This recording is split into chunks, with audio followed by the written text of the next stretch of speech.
Hello, I am Storm Dain. I am 5'6", 110 pounds, and I am 24 years old. I believe the earliest instance of a review would probably be on GameFAQs. I'd frequent their forums back in junior high, and then I saw that there were reviews written by people like me, just text ones, and I don't remember what the first game I did. It was probably Blast Core or Blast Core. I remember I did one of Burnout, and that one was always entertaining to read again. And I did them under the name GoldenEye Man. And I just typed them up, and as you can expect with anything on that site with your text reviews, nobody really reads them. And if they did, I don't know. After that, I guess the next instance of reviewing would be in college when I had a little segment on the public access show that our student organization did. The show was called the After Dinner Show, and then they had a section that was Storm's movie reviews. And some people said it was the best part of the show, and maybe because it was a news and entertainment show. There was another segment called Words of Wisdom with Paul, and I don't think I can say his last name.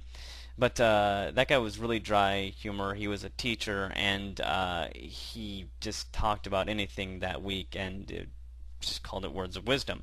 With me, I just went and saw a movie every week, and essentially, well, what it boiled down to, like day of the show, I'd come into the office, you know, in the morning, and I'd set up a camera, turn all the computers off, and do everything to make it sound good for filming, and I'd sit in front of a green screen, just put whatever's back there, and I'd ramble on about the movie for about 4 minutes. So I started out with about 2-minute reviews, and then they said like, well, we need time. Go ahead and do however long it takes. And then sometimes I'd do like award shows, and over spring break I'd watch 3 movies, and then those things would get upward of about 7 minutes.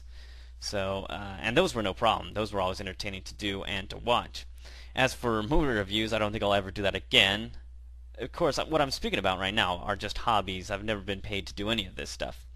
But it's far more entertaining to do video game reviews because with a movie, pretty much all you have the ability to use would probably be the poster and the trailer, because those are free to use, they're public domain. As for like movies that come out in the theater, it's a very bad idea to be showing footage of those things while they're still there.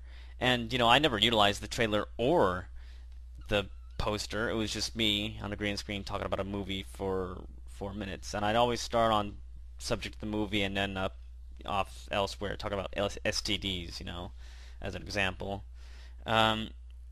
So did that for 4 years, and that I did about 65 movies, I think, and those are all stored away on my computer, and I release one every now and then to the public, but those aren't very good. They're not entertaining to watch any longer. Now, as for video game reviews in the form of video, I think as the Wii was, I was really excited for the Wii and all the interesting technology being put into it, and as I was still in college, and I would follow some websites. I remember GameFAQs led me to GameSpot because GameSpot owned the site, and then GameSpot didn't have enough updates for the Wii, so I guess I remember there was a site, well, a long time ago I looked at a site called IGN64, and I remember, wait a minute, is that N64 or is it IGN64? But then I realized it was just IGN, so then I looked at sites there, and then pretty soon I ran out of looking at the updates there, ran out of updates to look at, and then somebody was using StumbleUpon on Firefox. I know this is a long story.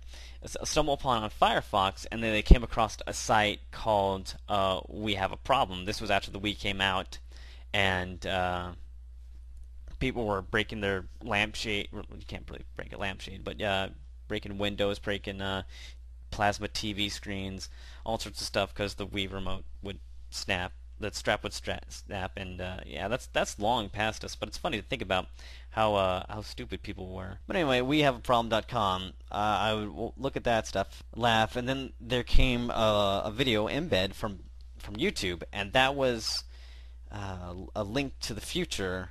It was Billy the Kid on Wii.tv was talking about the next Zelda game after Twilight Princess, and of course it was all a farce because that was an April Fool's joke. But I clicked onto that site, found Wii.tv, and I saw the correspondence were Ray Gutierrez and Billy the Kid. Billy did some very entertaining reviews, so I stuck with the site, and then it was sort of disbanded as of right now. Wii.tv doesn't exist. I think the domain's for sale. And as Ray left, I remember I was out of college and had spare time, and so I watched two video reviews by Darrow. One was Resident Evil 4 Wii Edition, and another one was the Bust a Move of whatever was on the Wii, not the WiiWare version because Wii wasn't around back then. But I watched his video reviews, which were embeds from YouTube, and they were considered fan submissions. And really, what it really was I watched his reviews, and I thought to myself, by golly, I could probably do better. And recently, some friends from Oregon had come down to visit, and we bought, I bought Mario Party 8 because I was the person who was most interested in the Wii, and I remember we played that, and it was a good time. Plenty of mature jokes from immature people, I guess you could say. And then so that was like the most recent purchase. So I was just like, screw it, Mario Party 8, let's do a review. And I really was just guessing on how to do a review as I went along, and that's really apparent because I watch those things nowadays and just like, that I actually said that stuff.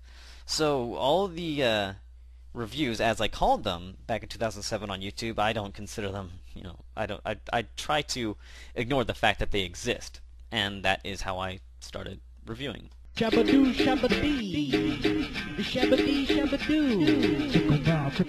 Hey, yo, which one of you snook? Well, it's really hard to tell because there's a lot of criteria going into what you would consider the best console. I guess the one I have most nostalgia for would be the N64, because I remember when I was in Boy Scouts, I mean, the reason why I stuck with it for so long was every Wednesday before our meeting, which I couldn't tell you what we talked about in those meetings. I just remember that we'd all go to a friend's house before the meetings, the Scoutmaster's son's house, and he had a Nintendo 64, and we'd always play GoldenEye. I was always the most terrible at it, but I really wanted the chance to just get in there and have fun. Nowadays, when I have money to have consoles of my own, I tend to shy away from multiplayer because I suck at it. But it's no longer the only way that I can play a game.